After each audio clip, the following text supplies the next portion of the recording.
Hey guys, how about a little unboxing video?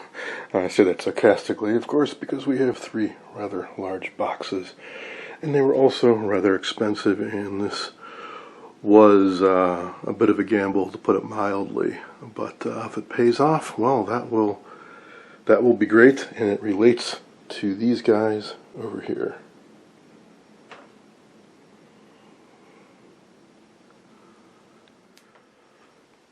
Why a gamble? Well, I bought them online with no photos, no guarantee they're any good, and shipping was pretty expensive. The items themselves were somewhat expensive, but certainly reasonable given what they are. So this is a company I've dealt with in the past, and I've had pretty good results, and they certainly pack the stuff well. Nothing else to get a lot of packing material and boxes out of it.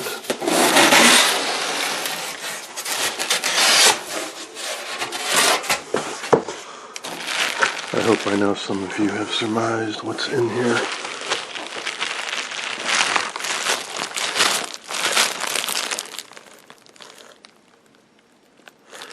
Huh, that's even more interesting. Oh, it's a picture tube. Boxes of 3 picture tubes. I say interesting because there's a handwritten note on this box, which is not what I bought, but it's what I want.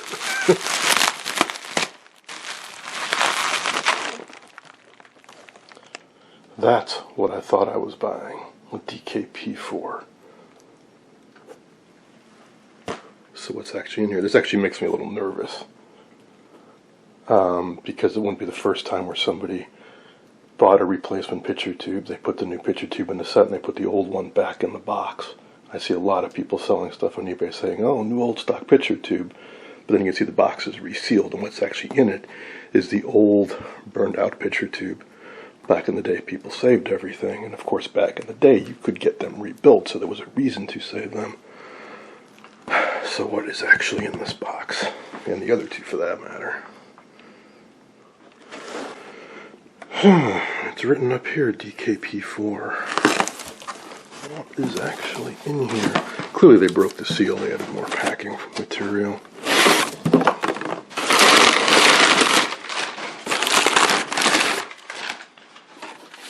Huh. Yeah, well, I got one of these ones before. It's the original RCA warranty card and such. Cool.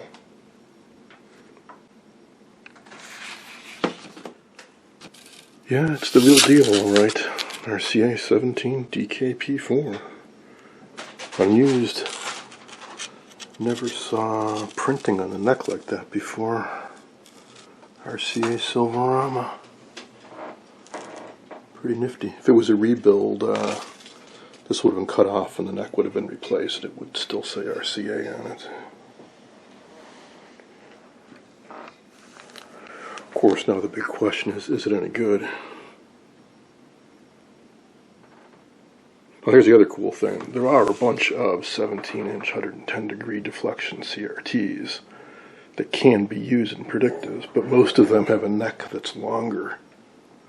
This has a neck that's just as short as the original, so I won't have to put any kind of extension on the back cover on the CRT housing.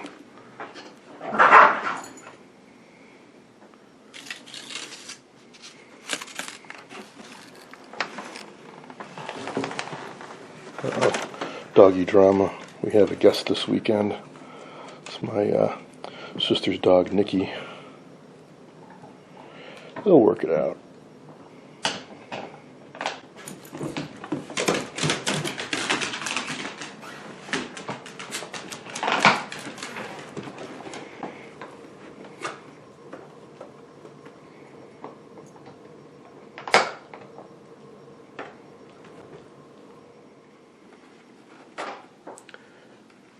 Very nice. It's not often you get a new old stock picture tube in the box with the warranty card and everything. Assuming that it hasn't been damaged, this should produce an outstanding picture for many, many years. So 1 down, 2 to go.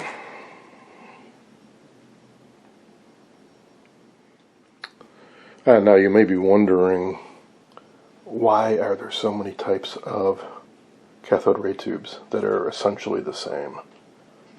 I don't have a good answer for you. 110 degree deflection, 17-inch picture tube, there's probably 30 of them. All slightly different voltage specs. Generally they're all 6.3 volts, 600 milliamp filaments, but there's some that are 450, some like the original Predicta use a lower filament voltage, 2.38 or something like that.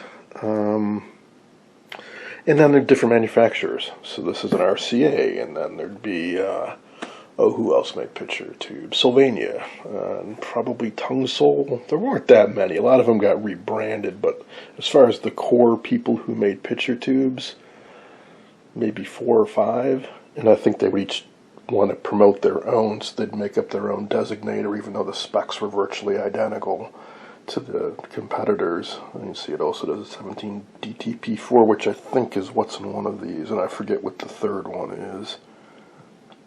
But the specs on all 3 of these, they're all different designators, but the specs are virtually all identical. And then there could be some difference in the base too, with the actual connectors on that. Sometimes you have to move a couple wires around, but that's no big deal.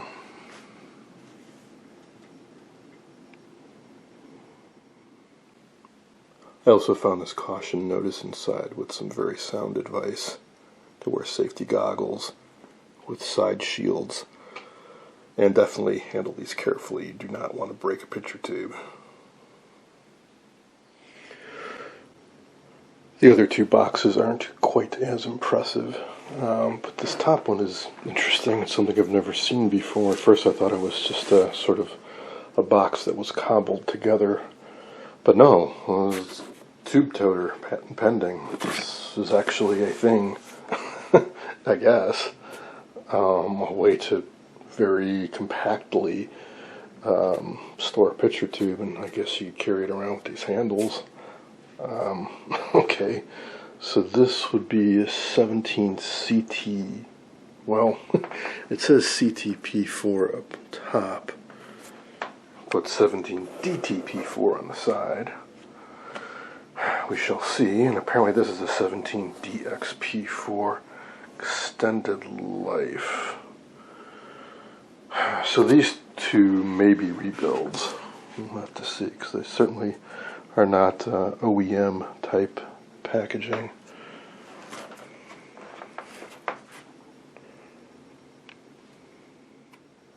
I'm not sure what the proper way is to open one of these up. I just cut the packing tape and pulled this part off, which revealed a whole bunch of bits of foam that were stuffed into the top.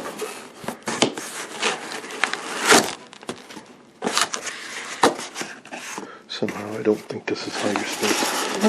Oh, maybe it is. What do I know? It just didn't seem like that's the best way to open it. It looks like it's going to be hard to put back together. Okay, now this one definitely has a longer neck. I thought they all had short necks. Okay, it's a Raytheon, so maybe it's not a rebuild after all. Getter looks good. 17 CTP4. Huh. Well, that's going to be an issue. That will definitely not fit inside a Predicta housing. It'll have to stick out the back. Even just the key where you attach the CRT is super long. But hey, considering how hard it is to find picture tubes, I'm not complaining. I'm just a little surprised. Maybe the data I looked at was wrong. I'll have to recheck it, or maybe I thought I was getting a 17 DTP4. Well, I thought I was buying a 17 DTP4. That's what's on the invoice. Considering how hard these are, again, to come by, and it should work electrically, I'm not going to return it or anything.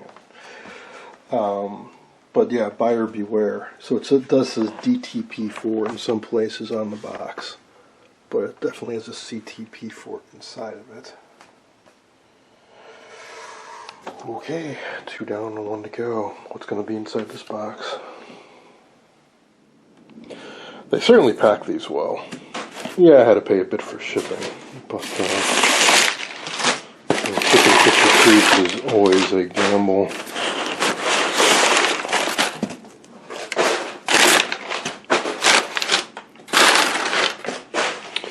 Well, the coating certainly looks good. Neck looks a little weird. It is on the shorter side, so that's good. Turns out if it's a rebuild or not. I think this one probably is. When you see a label that looks a little weird, it's an indicator that it's a rebuild. You look at handwritten type on it and stuff.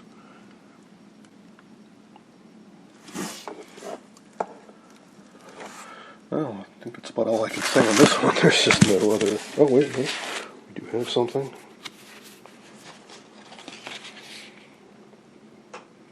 And the serial number matches, so this is what originally came with it. Huh. Denver, Colorado.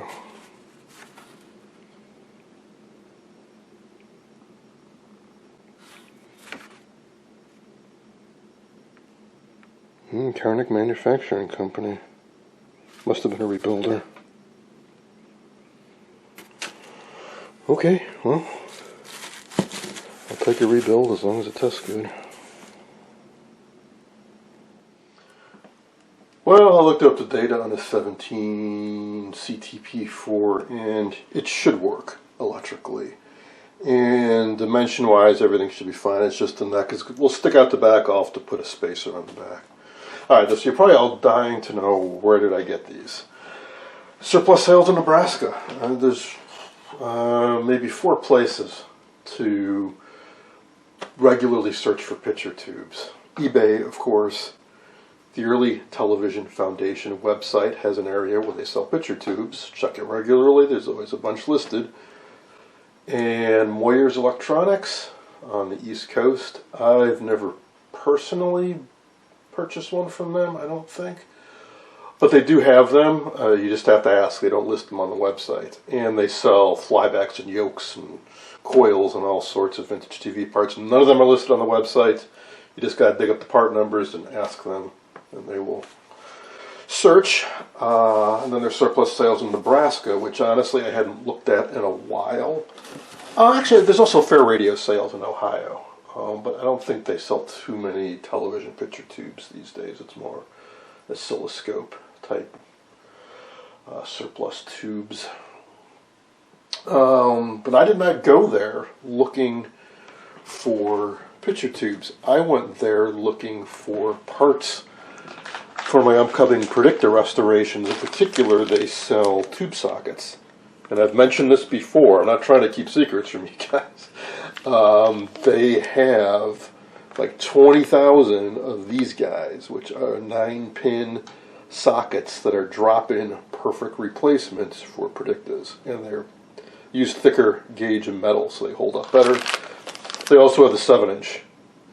Not all the locations on the predictor needs the shield, but they only have them with the shield. It costs a bit more, but if you don't need the shield, you can take it off easily enough. So that's only what they're looking for. And then I knew they had a CRT section, and I just was curious to see what they would have listed. And usually they have all kinds of weird, like radar surplus tubes, sometimes stuff that can be interesting to make a scope clock out of, or sometimes they have odd phosphor types that maybe you could use while troubleshooting an electrostatic TV, like an orange phosphor or green phosphor. But they happen to have some 17-inch picture tubes, and I did my homework and looked up the part numbers and checked the dimensions and all that, and I have a whole bunch of predictors to fix, some of which, at least one I know of for sure, and I think one other need new picture tubes. So that's why I picked them up. They weren't cheap, especially, they said if it was over $100, free shipping, and then they called me the next day and said, hang on. the things you're ordering, to pack them right, we have to double box them. They did a great job. I didn't mind paying the extra for shipping. And here we go. See how much smaller these actual boxes are, and they were inside those giant boxes. But all this is meaningless until we actually test these and know if they're good. But they all arrived without being broken, without a scratch, and the getters all look good, and they all appear to be either new old stock or rebuilt, with the RCA being the real prize out of this. So let's get to testing.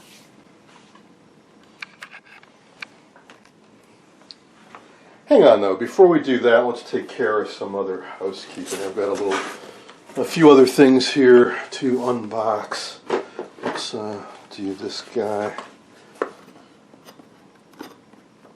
Well, people often ask me, hey, how do you watch these vintage TVs? How do you feed a signal into them? Well, there's a number of ways, and I'm going to do a dedicated video about it. But for several of the techniques, there's one key thing you need. Wow, this was a minimal packing job. Commonly, if you're going to directly wire it up to a signal source, you need these. Well, what are these? Well, these go into the old screw terminals on the back of the TV, and then this hooks up to a 75 ohm impedance signal source. And these will go to 300 ohm impedance, which is standard antenna terminals in the back of the TV. They do make these new. You can get them from China. Some of them are better than others. Usually the weak point is they use flimsy wire on these spade connectors, and the wires break off. Well, I saw somebody selling some, I don't know if these are used or not, but they're certainly older. But these are, made in Taiwan. Made in Taiwan. But these are older ones, and they have thicker gauge wire on them. These are probably from the 80s or something like that. ColorMax cable TV. Property of cable TV code, do not remove. Let's see, Regal, property of cable TV code. Oh, these are all property of cable TV code. Well, I hope I'm not going to get in trouble for showing these to you guys. But I just hopped on eBay occasionally because I always need these, because when I repair sets for customers, I always include one. So I like to keep some on hand. Now, continuing on in the vein of not keeping secrets, here's another box. Now, this I've mentioned before. I do think I'm the one who discovered this, or at least I'm the first one who publicly made it known, is an inexpensive way to replace a missing or damaged predictive antenna, and they very often are damaged. Now, if it's completely gone, this technique won't work easily, but if you've got the stub of the original left, this technique works fine. Well, what do? You get yourself a TV antenna. I'm guessing this from the 70s. It's an Archer Color Supreme 2.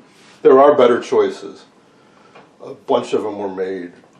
Numerous brands. Zenith made a really nice version. Other versions are solid brass.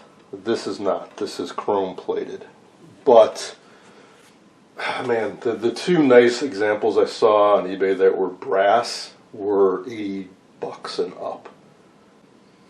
I don't know if that's because people have been buying them more, or if because I talked about this a while ago, and I know other people know about it, and it's been posted in forums or all that. I don't know if that's driven up the price of these, or are these suddenly collectible? I don't know, but they seem to be harder to find now. That's all I'm saying. But I did pick up this one. So what's remarkable, well, maybe it's not, maybe it was standard back in the day, I don't know, is that this part, this diameter of this plastic piece, is exactly the same as what's in Predictives. And this style where you can just bend it one way and then it clips up right up, that's standard. These goofy things, I'm pretty sure slide off. Yeah, if you don't want that. because just about every Predicta set that I am going to be repairing has a damaged or missing antenna.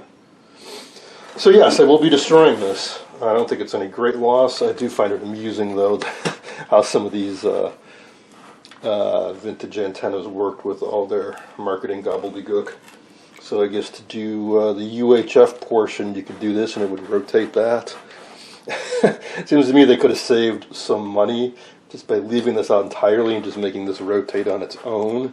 No, you wouldn't have the nifty knob, and they probably had instructions to, determine what number this is turned to get best reception. You can make a little log book and remember that. And it says 1 through 12 on it. I have no idea what this is doing inside, if anything. If they were corresponding to VHF channels, you'd think it'd be 2 through 13, not 1 through 12. If it's doing anything, there's probably some type of inductor down there. There's very little mass to this. It's rotating so easily, I can't imagine there's much that it's connected to. But we can take a look at that. I'll have to tear the felt off the bottom.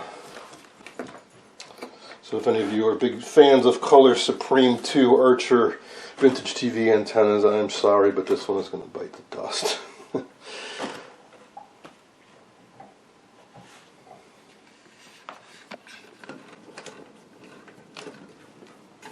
I showed this a while ago when I was restoring, I think my first holiday I restored, or certainly a tandem set. So here's the UHF mechanism, which is just simply a cord going between the rotating knob and the rotating antenna. And so for that switch, well, all there is a little circuit board with some elements etched onto it. I guess that would change the inductance of something slightly. I suppose it had some effect on the input, but I can't imagine too much. And then there's a switch for VHF versus UHF. That's about it. So to use this in a Predicta, you need to cut out these. You need to go around and cut around the perimeter and then maybe file it up and make it look nice. And then compare it to the stump out of your Predicta set, and you may need to trim this up a bit more, but it should fit if you're lucky. If you're lucky. I can guarantee that this will fit or that any of these will fit, but I do know that some of them fit. It's been years since I did this. I think I used the Zenith when I did it before, and it worked out very well. First up, 17 CTP4. We have filament glowing. Let's see what kind of readings we get. Let's get this up to 6.3 first. I double checked, these are all 6.3 filament, 6.3 volt filaments. No HK shorts, no G1 short.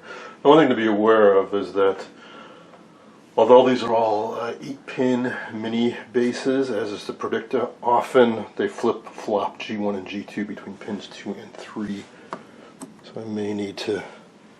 Ooh, that's some crazy fluctuation. That's not unusual. I've seen this before where when you first power up the tube, the cutoff just kind of swings around kind of crazy. Also want to make sure I've got good connection with my tester. Usually after a few minutes it'll settle down. And yeah, we do have cutoff control. Let's see, what range am I supposed to be on? CTP4 36, I'm on 52. Ooh, makes a difference.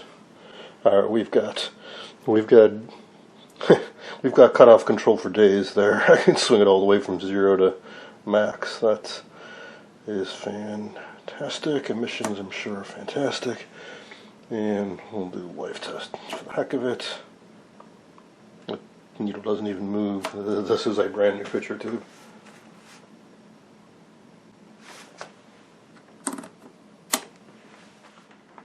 Now the rebuilt 17DXP4. Let's see. Turn it on. Yep, it's glowing. Same pinout as the last one, but it does use a 52 volt range on the cutoff. No shorts. No shorts. Again, cutoff jumping around. It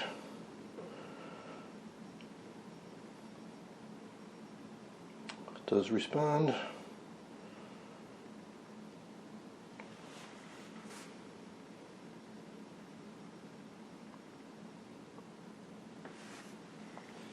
So why does it jump around? Well, I assume it's because this thing hasn't been turned on in decades, and it's just got to kind of warm up a little bit. And emissions, yeah, fantastic. And life test. Rock solid. Alright, 2 out of 3 ain't bad.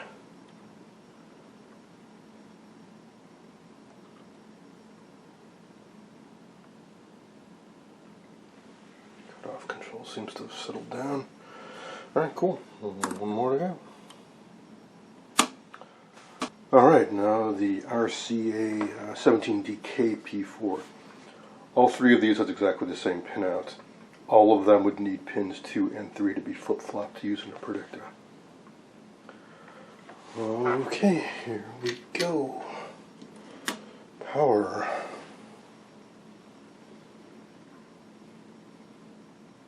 Yes, it is glowing. No HK short, no G short. Cutoff. This one, I think I should be on 36. Let's see. DK.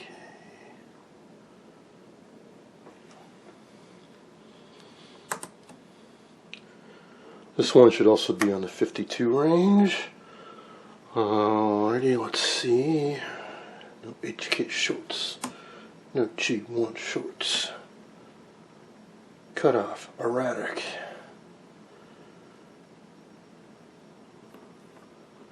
And kind of non-existent.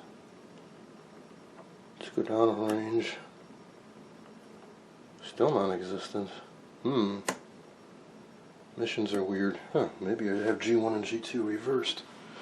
This is a DK, right? DK 187. G1, 2, G2, 3.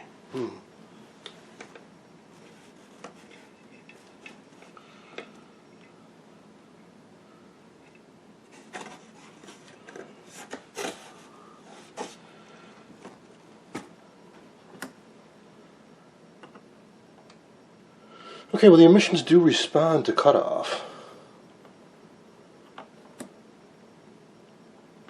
Why? Well, we can go down. Okay, so cutoff works if I go down to the 20 volt range. We're supposed to be running, what, the 52? That's a little odd. It's not that uncommon that you would have to change one range, like say go from 52 to 36. I know it's not ideal, it's not the specs, but I see that all the time. That doesn't concern me, but having all the way down to the minus 20 range, that concerns me a little bit.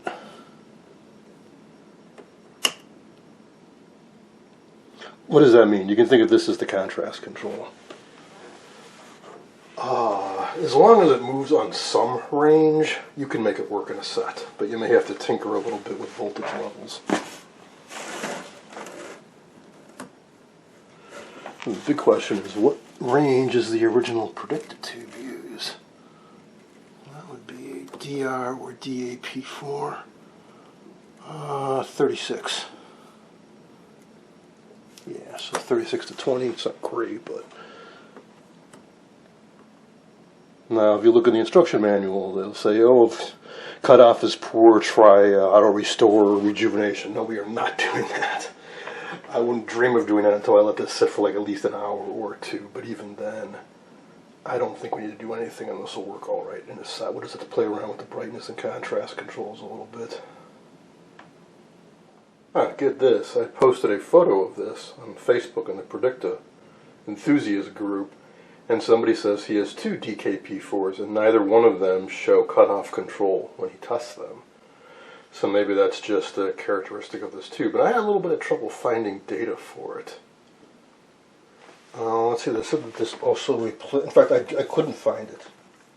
I had to go to the 17D-TP4. So what do we show for the range on DTP4? It actually shows 52. So they're saying this tube can replace both, but they both have a different cutoff range. So again, back to it's not that critical. But now that I know somebody else has two of these and they both react the same way, I'm not as concerned. At least we have cutoff control. Alright, so be looking for these in upcoming projects. One for sure. So if you recall at the start of the pandemic 2 years ago, I started working on a nicotine encased Siesta, which cleaned up really nice and it works really well, but it has a horrible horizontal line burned into the CRT. It's really noticeable when it plays because somebody left it on for who knows how long with the vertical collapsed. So I do intend to use one of these in that set. And amongst the other predictors, I'm restoring 4 of them for other folks, 17-inch models. I've only tested one of the picture tubes so far, so I may need some to restore all of their sets. Otherwise, I know I'm going to be storing more predictors. I still have 4 more of my own 17-inch to do, and I may very well need some for those as well. In other words, I have 9 17-inch predictors I've got floating around, and I know for sure I will have a use for these. Oh, the cutoff has been creeping up a little bit. Still no deflection on 36. Oh well, time will tell. Time will tell how well they work. Hope you enjoyed this little unboxing video adventure. That's all for now.